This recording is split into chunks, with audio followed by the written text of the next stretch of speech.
Yo, what's up? It's the King, baby, and today we're taking a deeper look at talents in Hogwarts Legacy, and which ones are the best.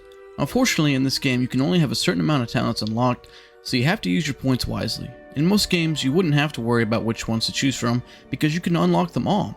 But here, they decided to make you choose certain ones that you want. To top it off, there is no respec mechanic in this game either, making your choices for talents even more important. So, I am here to help you choose the ones that are by far the best choices, and the ones that you do not want to skip on. First off, my favorite talents so far are the Accio Mastery and Incendio Mastery. These two go hand in hand because the combo you get with these is unreal. You can have up to, I believe, 3 people summon with Accio, and then use Incendio to light them all on fire and do considerable damage. Not to mention, the cooldown on these spells are rather short, so you can kind of just do this combo in combat pretty often. I use this combo all the time, and it is on my main spellcasting list along with Bombarda and Glacio, because that is also a good combo. Incendio Mastery by itself is still good, as you could do a wider area effect on cast, and you don't necessarily have to use Accio, but it does make it much easier to use since Accio just puts them right in your face. The next talent I absolutely recommend getting is the Transformation Mastery. This talent right here is incredible. With the spell Transformation, you can transform your enemy into a random object, most likely a wooden barrel. This leaves them out of combat for a short time, and if you cast a spell on it, it'll just turn them back into normal, and you'll do some damage to them. But with the Transformation Mastery talent, it turns this spell up to another level. Instead of transforming them into a regular object, it transforms them into an explosive barrel. You can then use your Ancient Magic Throw and throw the barrel into enemies, causing a huge explosion and a lot of damage to the enemy you are transformed and everyone else you hit. The only downside is certain higher tier of enemies can't be transformed, but most can, and the cooldown is somewhat moderate, so you have to wait a little bit to use it again. Other than those two things, this spell and the mastery that goes along with it are freaking amazing. The next one, and honestly the most important one of all, is Spell Knowledge. If you don't max out Spell Knowledge, you are really doing yourself a disservice. At max Spell Knowledge, it allows you to have up to 3 more spell loadouts, giving you a total of 4 to use in your disposal in combat. That means you can have up to 16 different spells at once, and all you have to do is assign them to different D-pad locations. Hold RT or R2, whatever controller you're using, and select the loadout you want by hitting the D-pad. You only get a certain amount of talents to choose from, make sure this is one of them. Another big one here is also Perfect Protego. This allows you to not only reflect all damage, but does damage back toward the enemy, and even breaks all the shields.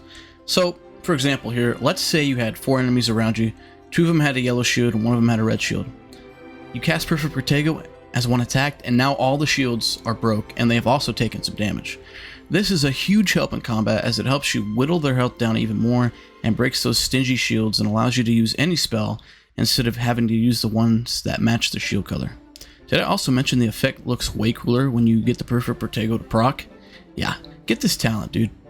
But you can't always cast Perfect Protego, right? I mean, isn't there a skill for that? Why, yes, there is. The next talent that is a must-have is Swift Dodge. You can't always cast Protego all the time. Sometimes there are unblockable attacks, and with this talent it makes dodging much easier. As you can see in the gameplay here, you can kind of transform into some sort of water wheel, I don't really know what this is, and you just shoot across the battlefield, helping you get further away from the enemy than a regular dodge would do. This not only helps to dodge unblockables, but really it helps you get away from being surrounded by enemies and gets you into a better position. And the cherry on top, you can spam this to get around faster if you're in an area where you can't fly on your broom or mount. So please, do yourself a favor and get this talent. It looks really cool and it is really helpful. And finally, a given for all players, is max out the Wiggenweld Potency talent. When you're in combat, you're likely going to take some damage. I mean, it's just going to happen. And the more damage you take, you will obviously need to heal. Taking a Wiggenweld potion will heal you, of course, but only so much health will be restored to you.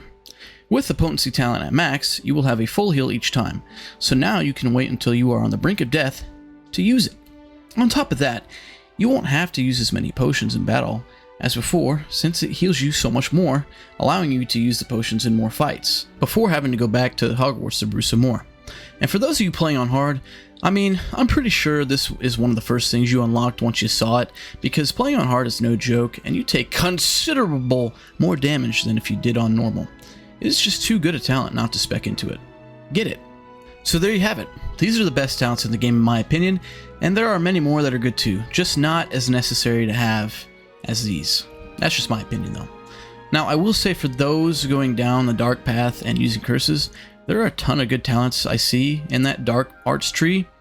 As for me though, I am not, so they were not a part of this video. But I do plan on doing a dark playthrough in the future, so expect another talents video from me on those specifically. There are also other talents as well for stealth and the room requirement, but they are honestly so lacking that I don't plan on speccing into any of them, and you really shouldn't either. Unless you are really into potions, then go for it. If you enjoyed this video, make sure to like, comment, and subscribe for more content like this. How are you enjoying the game so far? What are your favorite talents? Let me know below. And also, follow the links down below too if you want to follow me on Twitter or Twitch to see what else I'm going to be doing. Also, made a new Discord recently, and I have a great community there so far, and I would love it if you joined us and made some new friends and connections. Anyway, that's it for me. Until next time, my friends, the king is out. Peace.